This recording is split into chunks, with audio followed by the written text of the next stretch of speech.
அதாவது நாங்கள் அவளோடு இருந்த காலகட்டங்களில் பெரிய எஜமான ராகுல போய் ஜாரத்து ஒன்று போகணும்னு நினச்சா யாரையும் அவரை போய் பண்ணுங்கன்னு சொன்னதில்லை. உங்களுக்கு எத்தனை பேருக்கு தெரியும்னு தெரியல. வந்துச்சிங்களா அஜரத்தை போய் ஜாரத்து பண்ணிட்டு போங்க அப்படின்னு இப்போ நம்ம எல்லாரும் சொல்லுவோம். ஆனால் அதாங்க அசரத்து வாங்கினான்னு சொல்லி நாங்கள் கேட்டதில்லை. நாங்கள் எஞ்சி போகும்போது அசன் அப்படி நான் போகும்போது அது எஜமான ஜாரத்து பண்ணுவா சரி அப்படிமா. அவங்க சொல்லலை, நீ செய்யறேன்னா செய்வாங்க. பட்டை நாள்களில் மட்டும் ஒரு குறிப்பிட்ட நேரத்தில் சிலரை, எல்லாரையும் சொல்லலை, சிலரை அங்கே இருக்கக்கூடிய தருணம் குறிப்பிட்ட இடம் உள்ளது. அந்த இடத்துல நின்று எஜமானுக்கு சலாம் அவங்களுக்கு ஜியாரத் பண்ணிட்டு போவாங்க. அந்த ஒரு நாள் அது மட்டும் அசரத்து பேசியிருக்காங்க. அது எல்லாவற்றிலும் சொல்லவில்லை. அப்படி எல்லாம் ஜியாரத்து கூடாது என்பதல்ல. ஜியாரத் பண்ணி நமக்கு தெரியுதாக தெரியல.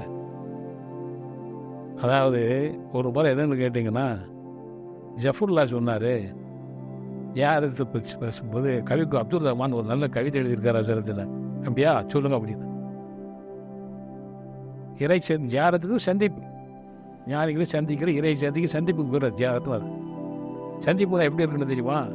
தீக்குச்சியை தீப்பெட்டியில் வந்து உரசலாம், சந்திக்கலாம். சந்திச்சதுக்கு பின்னால் தீக்குச்சி இருக்காது, எரிஞ்சிடும். அதான் அதுதான் சந்திப்பு, அதான் ஜியாரத். மறுபடியும் பொத்திக்கிட்ட சேர்த்துக்கிட்டே இருந்தால் நமத்து போன குச்சின்னு அர்த்தம்.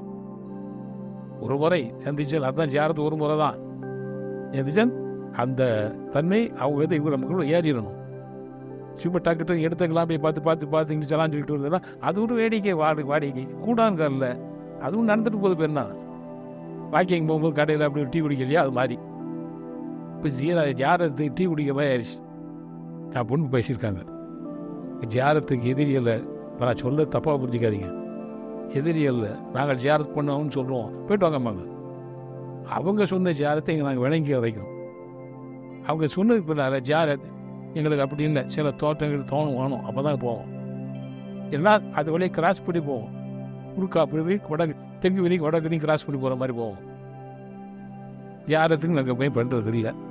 ஆனால் ஜியாரத் பண்ணுறது ஒரு இடம் சொல்லி அங்கே ரெண்டு பண்ணுங்கன்னு சொல்லிடுவோம். அசரத் தான் அது. ஜியாரத்துக்கு எதுவும் ஒரு அற்புதம் மட்டும் இல்லை, அதை செய்வதற்கும் சில அற்புதங்கள் வேணும்.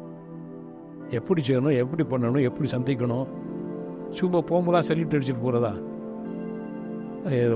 சகோதர சமூகம் தப்பாக அனுப்பிச்சிக்க கூடாது. வாகனத்தில் போகும்போது ரோட்டில் பிள்ளையார் கோயில் இருக்கும், டப்பு கண்ணத்தில் போட்டுப்பாங்க. இதுக்கு பேர் வழிபாடா? வழிபாடுன்னு நினச்சி அங்கே போங்க, வழிபட்டுட்டு வாங்க. வழிபாடு இல்லை நம்பிக்கை பண்ணிட்டு வாங்க, இல்லை பெருசாக போங்க. இப்போ போகும்போது டக்குன்னா இது ஒருத்தர் கேலி பண்ணுற மாதிரி இருக்குது. அப்படி பண்ணக்கூடாது. இதை அவங்க ஏற்றுக்கலை, ஹசனம் பண்ணக்கூடாது, எங்களுக்கு. இதை பொதுவாக வைத்தார்களா என்றால் கண்டிப்பாக எனக்கு தெரிஞ்சு பொதுவாக வைக்காது. அவர்கள சில பேருக்கு இதை கூப்பிட்டு சொல்லியிருக்காங்க. எனக்கு மட்டும் சொல்லலை, சிலருக்கு சொல்லியிருக்காங்க. அவருடைய சீடர்களாக அல்லது அவருடைய மாணவர்களான அவர் பிள்ளைகளான சிலருக்கு சொல்லியிருக்காங்க. அது உண்மை.